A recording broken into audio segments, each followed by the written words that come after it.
Hey guys, ഇന്ന് ഞങ്ങളുടെ 6th wedding anniversary ആണ്. അപ്പോൾ ഞങ്ങളുടെ എല്ലാവരും ചെയ്യണ പോലെ തന്നെ ഞങ്ങളുടെ വെഡിങ് ഡ്രസ്സ് ഇട്ടിട്ട് കാരണം സർപ്രൈസ് ചെയ്യിക്കാൻ പോണ്. ഇപ്പോൾ പുറത്ത് പോയിട്ട് ഇപ്പോൾ വരും.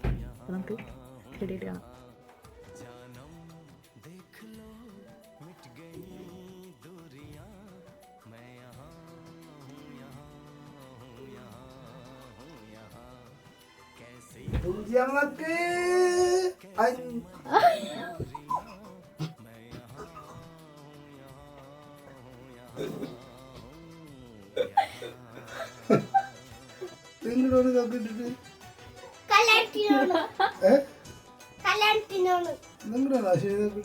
കല്യാണത്തിന്